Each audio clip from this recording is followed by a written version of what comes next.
शहबाज ने बदमाशों के मखसूस अंदाज में चरस भरा सिगरेट मुट्ठी में दबाकर तवील कश लिया और बोला, अलिफ खान, उस्ताद बनते हो लेकिन माल की पहचान नहीं है तुम्हें। घोड़े के कितने रंग होते हैं लेकिन रंग कोई नहीं देखता। जाने दे यार, चूसी हुई गंडेरी मेरे मुंह में दे रहा है तू, और वो भी मुंह मांगी कीमत पर। चूसी हुई गंडेरी नहीं है ये, पहलवान बोला, रस से भरा हुआ गन्ना है। तुम चखे बगैर बात कर रहे हो, हमने चखा है, कसम है ऊपर वाले की, नशा ही नशा है सर से पांव तक। अलिफ खान ने कहा, कुछ भी है, 12,000 से मैं एक पैसा ज़्यादा नहीं दूंगा। और हाँ, वो मौलवी गौहर अमन वाली लड़की का क्या बना? वो तो सारा धंधा ही चौपट हो गया यार। मैं तो मौलाना को मुंह दिखाने के काबिल भी नहीं रहा। मस्जिद के करीब से गुजरूंगा तो वो अपने शागिर्द पीछे लगा देंगे। क्यों, तुमने इनकी बकरी चोरी कर ली है? यार, बकरी चोरी कर लेता तो बात भी थी, बकरी भी गले से बंधी रही, मुफ्त में 300 रुपया भी गया और बदनामी अलहदा। 300 रुपया? वो कैसे? पहलवान ने आंख दबाई। बस चंदा शंदा दिया था मस्जिद में, दिल के सुकून के लिए। बीवी जो भाग गई थी, बेसुकूनी तो होना ही थी, सुकून फिर भी नहीं मिला। ऊपर से वो मिस्कीनों का हमदर्द सुल्तान डाकू का साला शाहजहान भी आ गया है। वैसे यार, गौहर अमान की बेटी थी नगीना। चलो फिर कभी सही, किसी और चक्कर में ले आएंगे इसे। अब मुश्किल है शहबाज़े, गौहर अमान एक सुराख से दूसरी बार नहीं डसा जाएगा। मालूम नहीं पहले भी इसने कैसे तुम पर इतना एतमाद कर लिया है। सुना 1-2 दफ़ा वो तुम्हें अपने घर भी ले गया था। 1-2 दफ़ा नहीं, 5-6 मरतबा। इसकी घरवाली ने तो साफ कह दिया था कि बेटा जी, हम तुम्हारा घर फिर आबाद करेंगे। तुम अपने वतन से हिजरत करके आया है और महाजिर से अच्छा सलूक करने का हुक्म अल्लाह ताला भी देती है, साली मौलवियानी। अलिफ खान ने गहरी सांस ली। अच्छा महाजिर साहब, अब मैं चलता हूँ, परसों ही मुलाकात होगी। तुम सारा काम तैयार रखना। बिल्कुल तैयार होगा, लेकिन पैसे में गड़बड़ नहीं करना। कोई गड़बड़ ही नहीं, पूरे 12,000 गिन कर दूंगा। 12 नहीं होगा अलिफ खान। भाव के जोश में पहलवान की आवाज़ बुलंद हो चुकी थी। क्यों नहीं होगा? तुम्हारा बाप भी करेगा। अलिफ खान हंसता हुआ कमरे से बाहर निकल गया। पहलवान अपनी मुस्कुराहट होठों में दबाए कुछ देर कुर्सी पर बैठा रहा। सिगरेट के 3-4 गहरे कश लेकर इसने एड़ी तले इसका टुकड़ा मसला और फिर दोनों बाजू ऊपर उठाकर एक भरपूर अंगड़ाई ली। बहुत मुतमईन और सरशार दिखाई दे रहा था वो। गालिबन सोच रहा था कि 13-13,500 रुपये में सौदा पट ही गया है। मेरी निगाहें पहलवान के चेहरे पर जमी थीं। इसके अंदर को मुड़े हुए चमकीले दांत इसकी गैर मामूली कुव्वत इरादी को जाहिर करते थे। बेडौल पहलवानों की तरह इसका चेहरा भद्दा नहीं था, बल्कि वो खासा पुरकशिश दिखाई देता था। वो इन लोगों में से था जो पैदाइशी तौर पर अपनी मुट्ठी में गीदड़ संकी लेके पैदा होते हैं। लगता था पहलवान अपनी ये गीदड़ संकी औरतों पर आजमाने का फन अच्छी तरह सीख चुका है। वो थोड़ी देर तक कुर्सी पर बैठा अपनी चौड़ी चकली छाती पर हाथ मारता रहा, फिर उठ खड़ा हुआ। तवे के बर्तन मसहरी से उठाकर इसने लंगड़ी तपाई पर रखे, फिर एक नज़र खिड़की की कुंडी पर डाली और मुतमईन होकर कमरे की लाइट ऑफ कर दी। यकीनन वो कमरा मुकफ़िल करके साथ वाले कमरे में जा रहा था। मैं एक लम्हा ज़ाया किए बगैर राहदारी में भागता हुआ सामने की तरफ आया। अब मुझे 6 कमरों के 6 बंद दरवाजे नज़र आ रहे थे। बरामदा खाली था। फिर मुझे 5वें कमरे के दरवाजे पर एक ह्योला नज़र आया। बिलाशुबा वो पहलवान था। मैं लकड़ी के फर्श पर भागता हुआ नंगे पाँव उसके सर पर पहुंचा। वो कमरे से निकलकर दरवाज़ा बंद करने ही वाला था कि मैंने अकब से इसकी गर्दन दबोची और धकेल कर फिर कमरे में ले गया। ये बड़ी मजबूत और मुकम्मल गिरफ्त थी। पहलवान के हलक से आवाज़ तक ना निकल सकी। दाएं जानिब लाइट का स्विच था। मैंने हाथ मारकर स्विच ऑन किया और फिर फ़ौरन ही दरवाज़ा बंद करके अंदर से कुंडी चढ़ा दी। मेरी इस कार्रवाई के दौरान शहबाज मेरी गिरफ्त में मचलता रहा, लेकिन फिर अचानक इसका दाव चल गया। अपने भारी भरकम जिस्म का फ़ायदा उठाते हुए इसने अचानक मुझे पुश्त के बल मसहरी पर गिरा दिया। ये एक इत्तेफाक था कि मेरा सर भरपूर तरीके से दरवाजे वाली दीवार से टकराया और पहलवान की गर्दन पर मेरी गिरफ्त नरम पड़ गई। पहलवान ने पूरा जोर लगाकर गर्दन छुड़ाने में कामयाबी हासिल कर ली। अगर उसे पहले पता चल जाता कि यह आर्जी कामयाबी कितनी महंगी पड़ेगी तो वो शायद ये कभी कोशिश ना करता। इसकी गर्दन इतनी बुरी तरह मसली गई थी कि वह फौरी तौर पर सीधा खड़ा नहीं हो सका। मैंने इस एक साथ की मोहलत से फ़ायदा उठाया और मेरी टांग पूरे ज़ोर से पहलवान के सीने पर पड़ी। वो लड़खड़ा कर वज़ीरी होटल की अजूबा तपाई पर गिरा और इसे शहीद कर गया। तहम इससे पहले कि वो पुरशोर आवाज़ से फ़र्श पर गिरता, मैंने इसे फिर लपक लिया। इसका बायां बाजू मेरी गिरफ्त में आया। मैंने एक ही झटके में यह बाजू 2 जगह से तोड़ डाला। पहलवान के मुंह से हल्की सी चीख निकल गई। इसका सर ज़मीन से लगा हुआ था और अपने मुड़े हुए बाजू के सबब वो जिस्म के किसी भी हिस्से को हरकत देने से माजूर था। میں نے جیکٹ سے ریوالور برآمد کر کے اس کی کنپٹی سے لگا دیا۔ خبردار حرامی، آواز نکالی تو گولی مار دوں گا۔ چند لمحے میں اور پہلوان بالکل ساکت حالت میں رہے۔ میں پہلوان کا رد عمل دیکھنا چاہتا تھا۔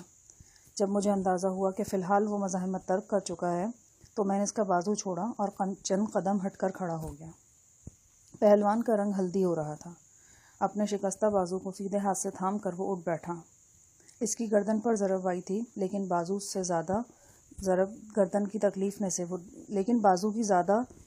سخت ضرب نے گردن کی تکلیف اسے بھلا دی تھی۔ اس نے میری طرف دیکھا۔ آنکھوں میں تحیر، تکلیف اور غصے کے جذبات گڈمڈ تھے۔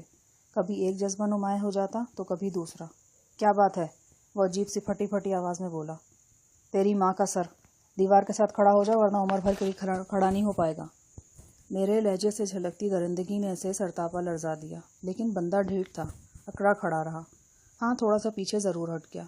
میرا ریوالور اس کی کھوپڑی کی طرف سیدھا تھا۔ میرے کان باہر سے آنے والی آوازوں پر لگے تھے۔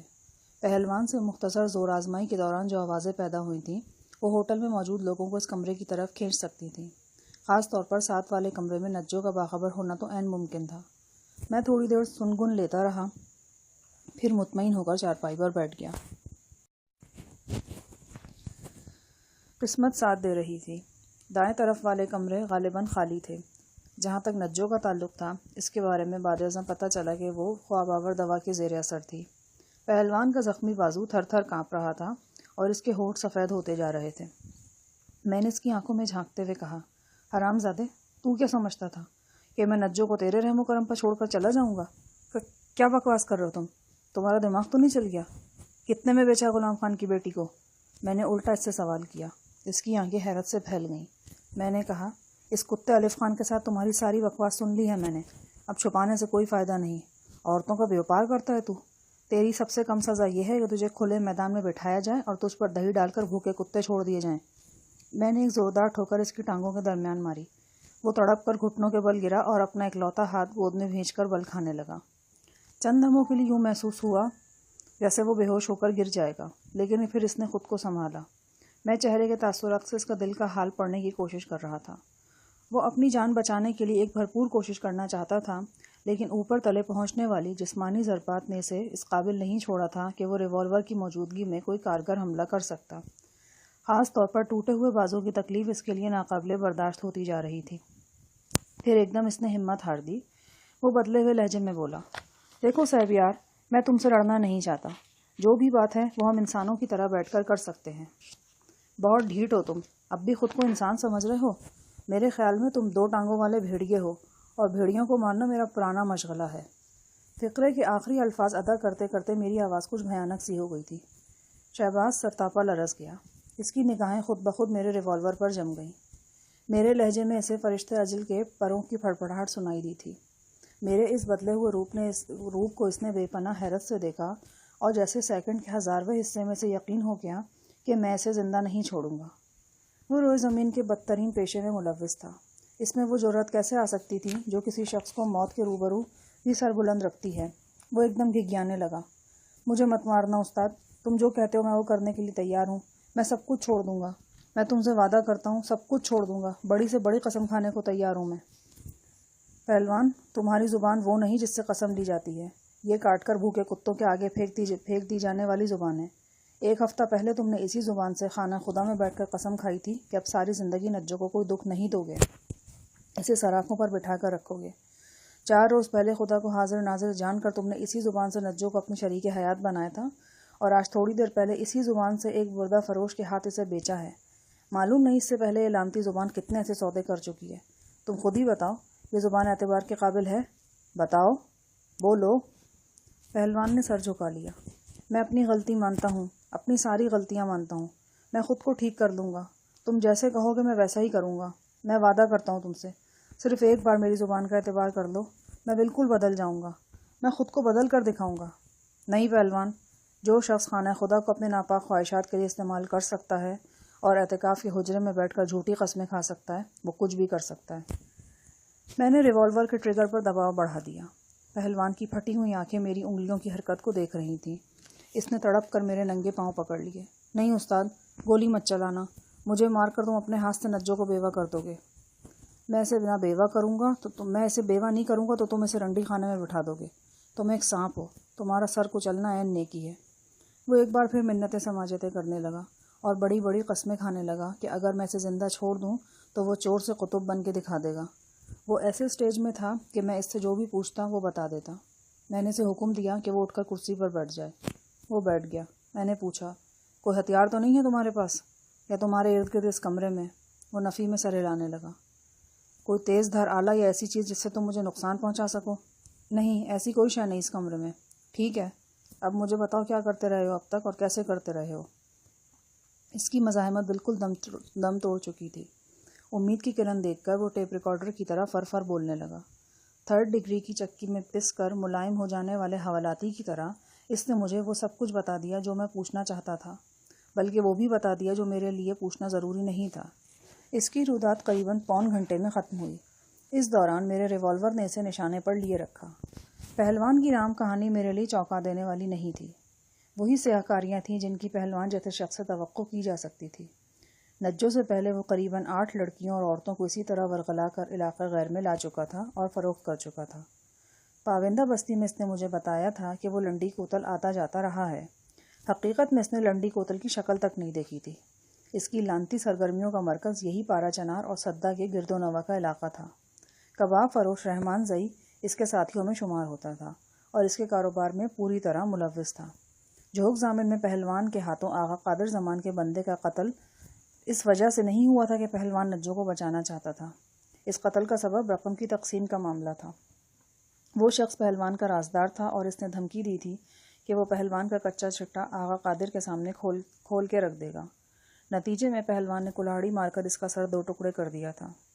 ऐसे ही कई और इंकशाफात पहलवान ने किए। अपनी रुदात सुनाने के एक मरहले पर पहलवान ने मुझसे ये वादा लिया कि मैं इसे गोली नहीं मारूंगा। मैंने ये वादा कर लिया क्योंकि ये वादा करने से मेरा प्रोग्राम पर कोई असर नहीं पड़ता था। मैं पागल नहीं था कि इसे एक गोली मारकर 15-20 बंदे इस कमरे में इकट्ठे कर लेता, और फिर एक आध गोली से वो मरने वाला भी कहाँ था।